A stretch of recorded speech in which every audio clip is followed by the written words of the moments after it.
Hey, what's up? It's me, Coach JG, and today is Foundations Day 7. We got a 6-minute warm up starting with some book openers. Lay palm facing together on your side. Slowly open one hand, the top hand, until it lays flat on the ground behind you. Next, we're going to have alternating Supermans. Lift your right hand and left foot at the same time, and then your left arm and your right foot at the same time. Try to feel the contraction through your glute, hamstring, and upper body.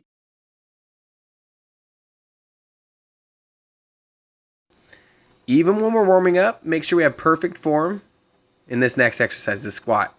And then you're going to add an alternating reverse lunge. So sit back and down like you're sitting into a chair, low back in that nice neutral position. Squeeze those glutes and engage that core. And then reverse lunge, knees at 90 degrees, chest up nice and tall. You should be able to do this with your baby. Next, we have your push-up. Shoulders, hips, feet all in a straight line. Elbows about a 45-degree angle. Chest lowers to the floor, then presses away. After that, we're going to do a lateral leg lift.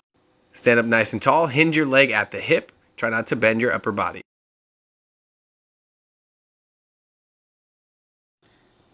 Last, we have the plank shoulder tap. High plank position. Arms straight, palms down. Shoulders, hips, feet all in a straight line. Lift one hand up and touch your opposite shoulder. If you need to, widen your base for stability. Part number 1 is going to start with a single leg 3-point reach.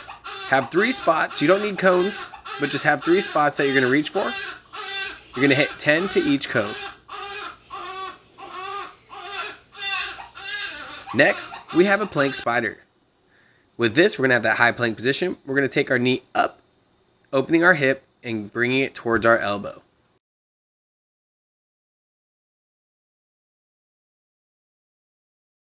Next, we have band deadlifts.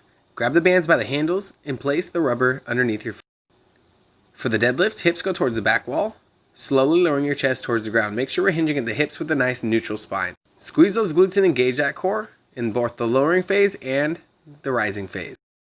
If you need to, use multiple bands to add tension without having to overstretch those bands.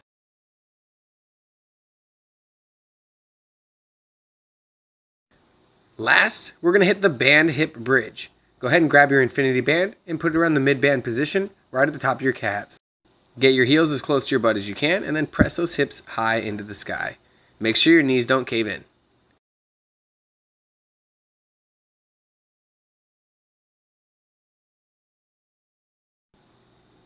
Part number 2, we have band bent over rows for 15 reps. Get back into that hip hinge position like we did in our deadlift. Pull your elbows up past your side, palms facing in the whole time. Add another band for more resistance. Next, we have the side-to-side push-up. It's going to be like your standard push-up. You're just going to move one hand out to the side, push up, bring your hand back to the middle, and then switch to the other side.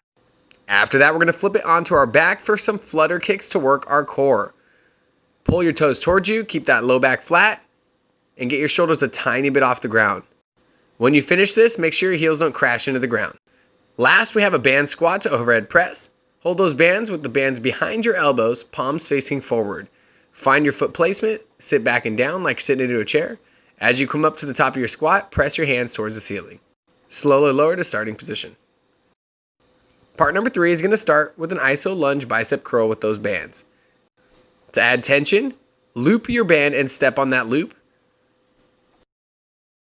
Next, we have a band tricep kick back. Step on the band to your tension. Keep your bicep tricep parallel with the ground.